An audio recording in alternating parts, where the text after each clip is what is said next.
दोस्तों ये birth chart है नवनीत भारद्वाज जी का, जो कि है दिल्ली से। इनकी लाइफ में काफी उथल पुथल चल रही है और इस वजह से ये कुंडली का असेसमेंट करवाना चाहते हैं। दोस्तों मैंने ये डिसाइड किया है कि मैं अब से कुंडली इस तरीके से रीड करूं जिससे कि आप सबको भी कुंडली देखना अच्छी तरीके से समझ में आ जाए। ये आप ये मान लीजिएगा कि ये एक सैंपल कुंडली है जिसके थ्रू मैं आप सबको कुंडली देखना सिखाऊंगी। और आप में से भी कोई अगर अपने बर्थ चार्ट का एनालिसिस मुझसे करवाना चाहता है, किसी भी तरह की कोई हेल्प लेना चाहता है, तो आप अपना बर्थ डिटेल कमेंट सेक्शन में डालकर या मुझे व्हाट्सएप करके अपनी प्रॉब्लम्स मुझसे पूछ सकते हैं। ठीक है। और आप सबसे ये रिक्वेस्ट है कि आप इस वीडियो को अगर आपको पसंद आए तो इन वीडियो को पे कमेंट जरूर किया कीजिए और इन्हें ज्यादा से ज्यादा लाइक जरूर किया कीजिए, क्योंकि तभी ये वीडियो उन जरूरतमंद लोगों तक पहुंच पाएगी जिनके लिए ये बनाई जा रही है। इस पहले एस्ट्रोलॉजी क्लास को आप इसको एस्ट्रोलॉजी क्लास ही मान लीजिए, जिसमें कि मैं एक सैंपल कुंडली के थ्रू आपको सिखाऊंगी। और ये सैंपल कुंडली है नवनीत भारद्वाज की, जो है दिल्ली से। ठीक है। तो देखिए, आप सब जो बिल्कुल भी एस्ट्रोलॉजी में बिल्कुल नए हैं उन्हें मैं बता दूं कि ये एस्ट्रोलॉजी का ये है लगन चार्ट।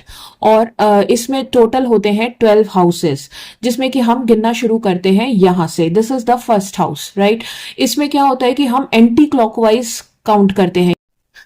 ये 1, ये 2, तो इस तरीके से ये एंटी क्लॉकवाइज चलेगा। ठीक है। अब अगर मैं इन 12 हाउसेस को बहुत तेजी से, बहुत क्विकली आपको अगर एक बार ब्रीफ करूं कि ये जो 12 हाउसेस होते हैं इनका सिग्निफिकेंस क्या है। ठीक है। Why there are 12 houses. तो ये जो फर्स्ट हाउस है, ओके, फर्स्ट हाउस ये आप हैं, ये आपका सेल्फ है, ये आपके बारे में बताता है। ये जो सेकेंड हाउस है, this is your wealth, your family, आपकी स्पीच। ठीक है।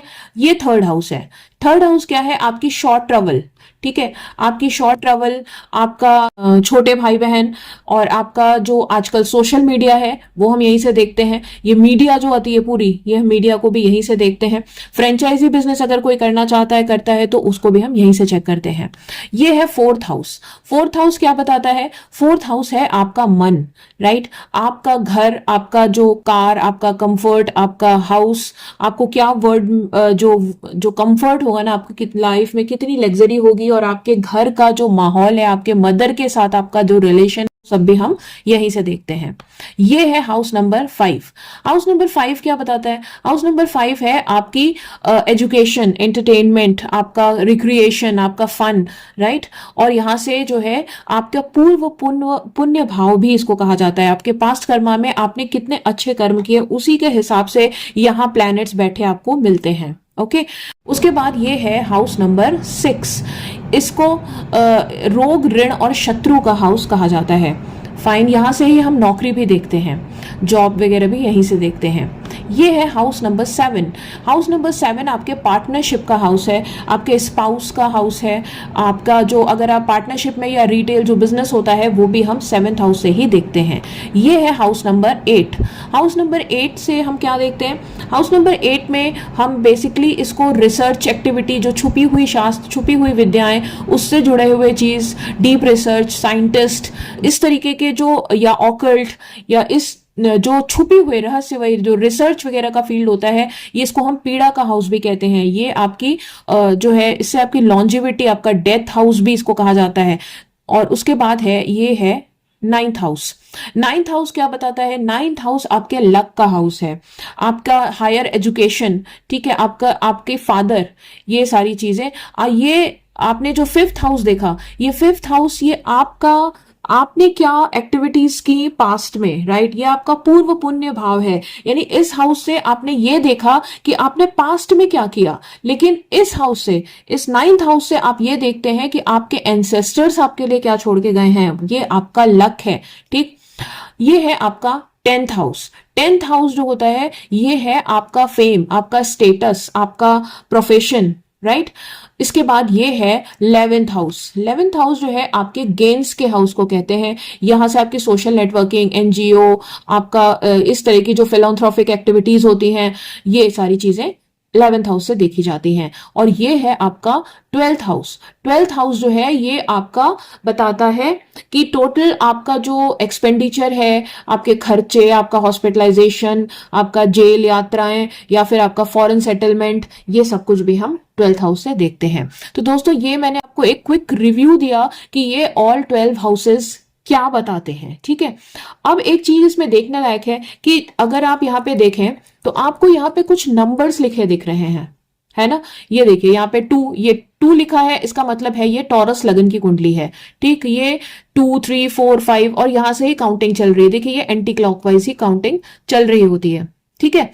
तो इसमें ये जो लगन लिखा हुआ है, ये 2, 3, 4, ये टॉरस लगन है। तो जो टोटल हम सब जानते हैं कि जैसे न्यूज़पेपर वगैरह में हम पढ़ते हैं, गूगल में पढ़ते हैं अपने जोडियक साइन को, राइट। तो वो जो जोडियक साइन होते हैं वही यहाँ पे नंबर्स के फॉर्म में लिखे हुए होते हैं। अब ये हाउस नंबर 1 है, लेकिन इस पे जो साइन लिखा हुआ है ये है आपका साइन नंबर 2, मतलब ये है टॉरस, ठीक है। अगर यहाँ पे हाउस नंबर, अगर यहाँ पे 1 लिखा होता तो ये एरीज असेंडेंट की कुंडली होती, लेकिन यहाँ पे क्या लिखा हुआ है, यहाँ पे 2 लिखा हुआ है, इसका मतलब ये टॉरस असेंडेंट की कुंडली है। अगर यहाँ पे 3 लिखा होता, ठीक है, अगर यहाँ पे 3 लिखा होता तो ये जेमिनी लगन की कुंडली होती, जेमिनी, ठीक है।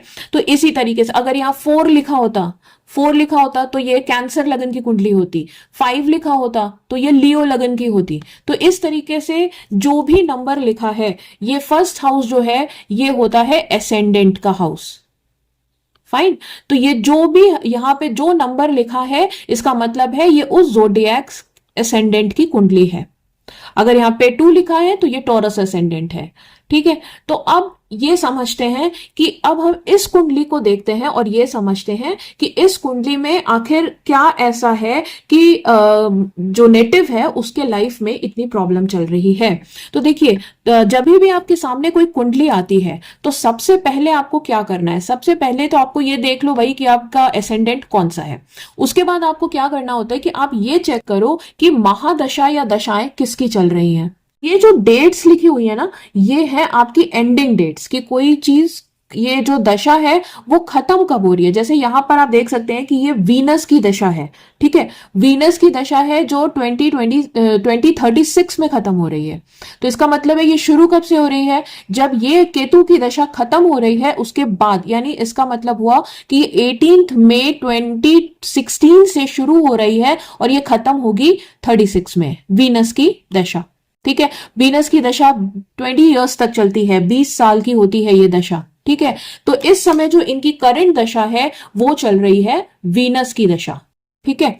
अब हमें ये देखना है कि वीनस की दशा में अंतरदशा किसकी चल रही है, क्योंकि वीनस की दशा काफी लंबे समय से चल रही है। आप देखिए ये 16 से चल रही है, तो इनकी लाइफ में अभी ही प्रॉब्लम क्यों आई, ये एक सोचने वाली बात है ना। तो अब अगर ऐसा आपको दिख रहा है कि या तो तुरंत महादशा शुरू हुई हो तब आप चेक करते हैं, लेकिन ये क्योंकि बहुत लंबे समय से चल रही है, 16 से चल रही है और अभी तो 26, 24 आ गया है, तो इसलिए अब हम क्या करेंगे, अब हम इसका ये देखेंगे कि इसमें अंतरदशा कौन सी चल रही है। तो अंतरदशा देखने के लिए हम यहाँ वीनस पे क्लिक करेंगे और ये देखिए क्लिक करते ही आप यहाँ पे आ गए और इसमें ये देखें यहाँ पर आपका आ रहा है 26 पे खत्म हो रही है राहु, यानी अभी जो है इनकी राहु, हाँ अब देखें आप यहां पर ये है, यहां पे आपको पिक्चर काफी क्लियर हो जाएगी। देखो यहां पर आपकी वीनस की महादशा, उसमें राहु की अंतरदशा और उसमें जुपिटर की प्रति अंतरदशा चल रही है, ठीक है। जो कि ये खत्म कब हो रही है, ये 25 मई को खत्म हो जाएगी और उसके बाद वीनस में राहु और उसके बाद सैटर्न की प्रति अंतरदशा शुरू होगी, जो कि ये चलेगी 15 नवंबर 2024 तक। तो इस तरीके से सबसे पहले आप कुंडली देखने के बाद दशाएं देखेंगे, ठीक है, कि कौन सी दशा चल रही है, फिर उसके हिसाब से हम कुंडली में आपके प्लैनेट्स चेक करते हैं कि भाई ये जो दशा है, क्योंकि नॉर्मली जो कुंडली में आपके जो भी इफेक्ट आ रहे होते हैं वो आपके प्लैनेट्स के बेस पे ही आ रहे होते हैं। तो हमें बेसिकली अगर आप देखो तो अगर ये तो अब ये बिल्कुल खत्म ही होने वाला है, मई तो आने ही वाला है ना, तो हम यहाँ सैटर्न तक देखेंगे तो हमको बेसिकली इतने प्लैनेट्स जो है वो आपके करेंटली इतने प्लैनेट्स देखने होंगे, Rahu Jupiter and Venus, Rahu Jupiter and Saturn. हमको इन चारों प्लैनेट्स को इनकी कुंडली में देखना पड़ेगा कि आखिर उसमें क्या प्रॉब्लम है, राइट। तो let's come back on the kundli, let's come back on the kundli. ठीक है, कुंडली में क्या है? अब कुंडली में देखिए, अभी हमने देखा कि हमें बेसिकली वीनस, राहु, सैटर्न और जुपिटर की स्थिति को इस कुंडली में देखना है। तो इसमें मारक और कारक ग्रह कौन से हैं? जब भी आप किसी भी कुंडली बर्थ चार्ट को देखिए तो सबसे पहले आपको ये पता करना पड़ता है कि उस कुंडली का कारक और मारक ग्रह कौन कौन सा है। तो अगर इसमें आप देखिए तो कोई भी जो कुंडली होती है उसका जो एसेंडेंट होता है वो हमेशा कारक ग्रह में माना जाता है। ठीक है, अब आता है, अब उसके बाद हम ये देखेंगे इनके जो लॉर्ड्स होते हैं उसके उनकी शत्रुता या मित्रता के हिसाब से वो कारक या मारक माने जाते हैं। तो यहाँ पे देखिए ये है नंबर 2, नंबर 2 लिखा है, इसका मतलब ये कौन सा इसके देवता हुए? Venus, right. कौन सा लॉर्ड हुआ इसका? वीनस। अब यहाँ पे आ रहा है नंबर 3, नंबर 3 के लॉर्ड होते हैं मर्क्यूरी, राइट। तो मर्क्यूरी जो है और वीनस ये दोनों मित्र हैं, तो इसका मतलब हुआ, और यहाँ पे इनको घर भी अच्छा मिला हुआ और इनकी जो दूसरी राशि है उसको भी त्रिकोण का घर मिला हुआ है जो कि बहुत अच्छा माना जाता है। तो यहाँ पर मर्क्यूरी इनका कारक घर, कारक ग्रह बनेगा। अब आता है Rahu, Rahu is in 3rd house sitting in the Chandra के उसमें है, ये मून का राशि है। ठीक है, लेकिन जो राहु देव होते हैं ये 3rd हाउस में बहुत अच्छे कंसिडर किए जाते हैं, इसलिए राहु भी यहाँ पे कारक ही रहेंगे। ये ठीक है, सॉरी मैंने आपको प्लैनेट पहले बता दिया। राहु यहाँ पे पॉजिटिव ही है, लेकिन ये जो चंद्र है, मून है, ये यहाँ के इनके जो है शत्रु में आएंगे, इसलिए ये हो जाएगा मारक। ये मारक तो है, ठीक है, लेकिन इसमें जो बैठा हुआ प्लैनेट है वो प्लैनेट राहु की जो पोजीशन होती है ये 3rd हाउस में बहुत अच्छी मानी जाती है, इसलिए ये इनका मारक होने के बावजूद यहाँ पे राहु अच्छे रिजल्ट्स ही देगा। ठीक है, 4th हाउस पे आते हैं। 4th हाउस में आप देखोगे यहाँ और सन, ठीक है, फ्रेंड ही है, फ्रेंडशिप ही है, तो ये भी इनके कारक ग्रह में ही आएंगे। ठीक है, 5th हाउस पे आते हैं। 5th हाउस है तो ये भी कारक ही हो गया। 7th हाउस वीनस की है, जो वीनस एसेंडेंट है, एसेंडेंट का 6, 8 या 12 किसी भी इन तीनों में से किसी घर में बैठने में एसेंडेंट कमजोर तो होता है, लेकिन उसमें फिर एसेंडेंट वैसे नॉर्मली हमेशा अच्छे ही परिणाम देते हैं एसेंडेंट, लेकिन इसमें बैठने की वजह से इनके परिणामों में कुछ तो कमी आ जाती है। ठीक है, तो यहाँ पर ये जो है ठीक है कारक ही होंगे क्योंकि वीनस है। और यहाँ पर इसके बाद हम आते हैं 7th हाउस में, यह है राशि नंबर 8। राशि नंबर 8 का मतलब हुआ कि मार्स, इसका जो है वो हो गया मारक ग्रह, ये घर इनका मारक हो जाएगा। ठीक है, इसके बाद आता है 9th हाउस। 9th हाउस है जुपिटर का, जुपिटर और वीनस ये भी मारक ग्रह में आएंगे। और अगर आप देखेंगे तो ये जो इनकी दूसरी राशि है जुपिटर की वो भी अच्छे घर में नहीं है, तो इनको दोनों ही खराब घर मिले हुए हैं, तो ये भी इस कुंडली के मारक हैं। ठीक, अब आता है 10th हाउस। 10th हाउस में 10 नंबर की ही राशि लिखी हुई है और ये सैटर्न की राशि है जो कि दूसरी राशि प्रोफेशन की है, तो ये दोनों ही घर सैटर्न शनिदेव को बहुत अच्छे मिले हुए हैं, है ना। तो ये दोनों ही जो सैटर्न के जो है ये दोनों ही घर कारक घर में आएंगे, तो सैटर्न इस कुंडली का कारक ग्रह हो जाएगा। ठीक, इसके बाद ये मैं डिस्कस कर ही चुकी हूं और मैं इसको भी डिस्कस कर चुकी हूं, मार्स जो कि है इनका मारक। ठीक, तो ये इतने आपके सब कुछ इसमें क्लियर हो गया कि कौन, तो सबसे पहले आपने कुंडली में देखा दशाएं, महादशाएं कौन सी चल रही हैं, उसके बाद आपने एसेंडेंट देखा और एसेंडेंट के मित्र या शत्रु के हिसाब से आपने कारक या मारक डिसाइड किया। तो आइए आप देखते हैं कि इनके जो कर्जा है इनके ऊपर बढ़ता जा रहा है वो क्यों बढ़ रहा है और उसका क्या किया जाए। ठीक है, तो इसमें अब आप देख सकते हो जो ये 6th हाउस है, यहां से हम ऋण देखते हैं। तो इनके ऊपर ऋण क्यों बढ़ रहा है? क्योंकि मैंने आपको पहले ही बताया कि इस कुंडली में अभी हमने देखा कि कुंडली में जुपिटर जो है वो मारक ग्रहों की श्रेणी में है। क्योंकि देखिए जुपिटर की एक राशि यहाँ है, दूसरी राशि यहाँ है, और खुद जुपिटर जो गुरुदेव है वो कहाँ बैठे हैं? 6th हाउस में। तो यानी गुरुदेव को ये जो है जितने भी हाउसेस को ये ओन करते हैं ये सब ही जो है वो नेगेटिव है। ठीक है, और इस समय जो हमने देखा वो जुपिटर की प्रति अंतर दशा है, तो उस वजह से इनके ऊपर कर्जे बढ़ते जा रहे हैं। ठीक है, और इस समय इनको रोग, ऋण और शत्रु ये तीनों ही प्रॉब्लम सताएगी। तो इसका इलाज क्या किया जा सकता है? इसके देखिए 3 तरह के इलाज हो सकते हैं। पहला तो हो सकता है कि या तो आप जुपिटर के बीज मंत्रों का जाप करिए, इससे क्या हो, जो इसकी मारक की स्थिति है उसमें सुधार आएगा और ये आपको थोड़ा रिलीफ मिलेगा। दूसरा, आप थोड़ा इस हाउस को, दूसरा जो जिसको कि मैं फेवर करती हूं वो है कि आप इस हाउस की एक्टिविटी को अलाइन करिए, इस हाउस को आप एक्टिवेट करिए। क्योंकि देखिए कोई भी हाउस आपको क्या कहता है, आपकी जो भी दशाएं, अंतरदशाएं या प्रति अंतरदशा चल रही होती हैं, इसका मतलब है कि उस समय जिंदगी में आपके कुछ भी ऐसे लास्ट इनकारनेशन के कुछ ऐसे कर्म हैं जिसकी वजह से आपको वहां पर उन ग्रहों का प्लेसमेंट मिला है। तो यानी आपसे ऊपर वाला भी या नेचर भी ये चाहता है कि आप उस चीज को अपनी जिंदगी में करें, और अगर आप वो नहीं करते तो फिर वो कुछ और तरीके से आपको वो चीजें करवाई जाती हैं। जैसे अगर आप यहाँ पे रोग, ऋण, शत्रु का ये जो घर है और अगर आपके पास ऋण बढ़ता जा रहा है तो इसका मतलब है आपका ये 6th हाउस सुपर डुपर तरीके से इस समय एक्टिव चल रहा है ना। तो इसको आपको कैसे, आप इसको पॉजिटिवली यूटिलाइज कैसे कर सकते हो? आप इसमें जो देखिए जुपिटर आपका धर्म है, जुपिटर आपका रिलीजन है, तो अगर आप किसी भी धार्मिक स्थल पे जाकर फ्री में सेवाएं देते हो जिसके लिए आप कुछ चार्ज नहीं करते, जैसे लंगर लगा हो तो उसमें आप फ्री में खाना खिला दो, आप मंदिर या गुरुद्वारा में पोछा लगा, जैसे ही आप ये एक्टिव करना इसको शुरू करोगे आपकी जिंदगी से प्रॉब्लम खत्म हो जाएगी। आप खुद देखोगे कि वो जिंदगी से प्रॉब्लम आपके खत्म हो गई। ठीक है, ये है इस चीज को करने का दूसरा तरीका, इस प्रॉब्लम को सॉल्व करने का ये दूसरा तरीका है। इस प्रॉब्लम को सॉल्व करने का तीसरा एक और तरीका है कि अगर आप देखेंगे तो आपके घर में वेस्ट साउथ वेस्ट डायरेक्शन में, ठीक है ध्यान से सुनिएगा, आपके घर में वेस्ट साउथ वेस्ट डायरेक्शन में आपको पूजा रूम मिलेगा, आपकी धार्मिक पुस्तकें होती हैं, या फिर आपकी जो पीतल का सामान या येलो कलर, इन चारों में से कुछ ना कुछ, या फिर आपको हल्दी, या अगर मतलब जैसे आपका किचन वगैरह है तो हल्दी का जो हल्दी की गांठें हैं या चने की दाल, उसका एक अच्छा खासा स्टोरेज मिलेगा आपको।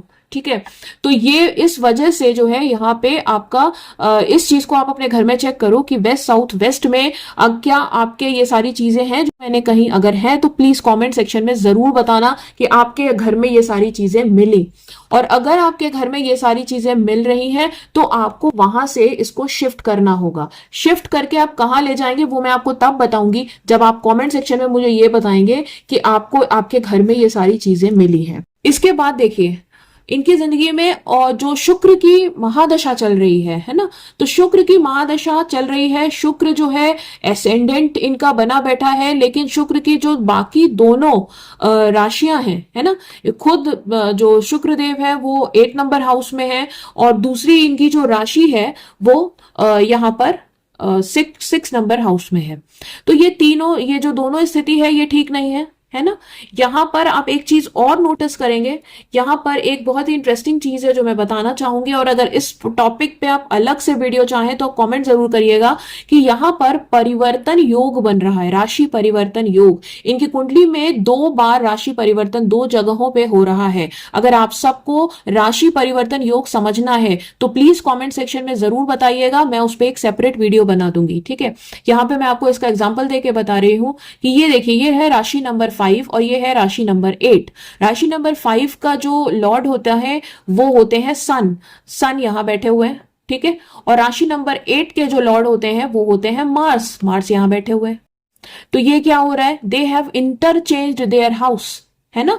तो ये इसको हम कहते हैं राशि परिवर्तन, जो कि बहुत अच्छा माना जाता है, ये काफी अच्छा, ये राजयोग जैसी स्थिति को बनाता है। ठीक है, तो ये एक अच्छा सिचुएशन है, लेकिन इसकी जो फायदा है वो इनको तब मिलेगा जब जब इसकी दशाएं अंतरदशा चलेगी। लेकिन यहां पर भी एक कैच है, क्योंकि हमने अभी थोड़ी देर पहले देखा कि इनके कुंडली में ये मार्स है, मार्स की जो स्थिति है वो मारक ग्रहों में आती है, तो इनको इसका परिणाम नहीं मिलेगा। देखिए ये मार्स जो है क्यों मारक में आता है, मैंने आपको पहले भी बताया, मत बताना ना।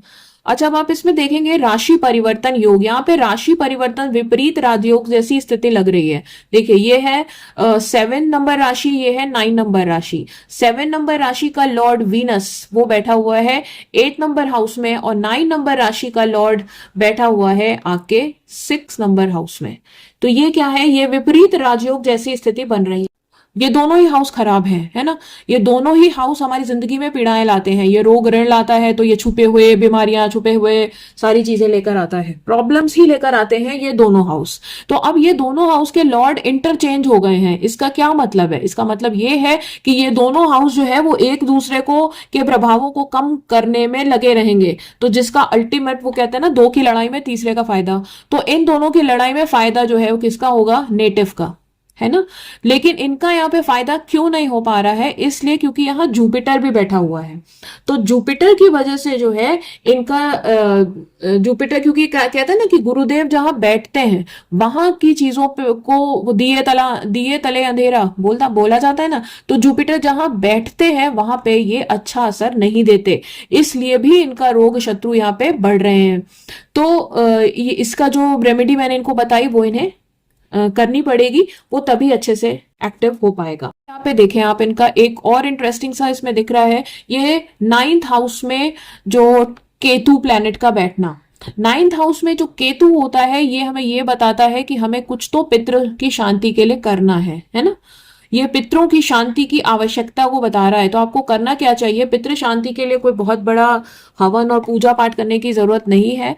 आपको पितृ शांति के लिए हर अमावस्या में और जो पितृपक्ष आता है उसमें आप अपने पितरों के नाम पर ब्राह्मणों को कुछ खिला दीजिए, या मिठाई, मंदिर में जाकर मिठाइयां बांट दीजिए, है ना। ये सब थोड़ी बहुत चीजें अपने हर किसी भी अच्छे काम से पहले, जिंदगी में जो भी कोई अच्छा इनिशिएट हो रहा है, आपकी जिंदगी में जो भी कोई नया काम हो रहा है, आप कोई भी नया जॉब कर रहे हैं, बिजनेस कर रहे हैं, कुछ भी जो नया हो रहा है उसमें अपने आप बड़े जो बुजुर्ग, जो आपके एंसेस्टर्स हैं जो अब नहीं रहे, उनको जरूर याद करके मन में एक बार जरूर प्रणाम करके ही वो काम करना शुरू कीजिए। क्योंकि आपके बुजुर्ग आपके साथ नहीं है, लेकिन जो देवता हैं और जो धरती पे इंसान है, उन दोनों के बीच में जो मीडिएटर होते हैं वो हमारे पितृ ही कहे जाते हैं। तो उन पितृ को लगातार रिस्पेक्ट करना आपकी ड्यूटी बनती है। तो हर अमावस्या में आप अपने पितरों को के लिए मंदिर में जाकर मिठाइयां वगैरह बांट सकते हैं, जरूर करें। दोस्तों आज के लिए इतना ही, और फिर मिलेंगे किसी दूसरी कुंडली के साथ। और अगर आपको ये एस्ट्रोलॉजी की इस तरह की क्लास पसंद आ रही है तो आप प्लीज इसको जरूर कमेंट सेक्शन में लिखिएगा। तो आगे भी आने वाले जो मैं कुंडली होरोस्कोप का विवेचन करूंगी वो मैं आपको इसी तरीके से समझाते हुए करूंगी, जिससे आपको भी कुंडली देखना आ जाए। Thank you so much.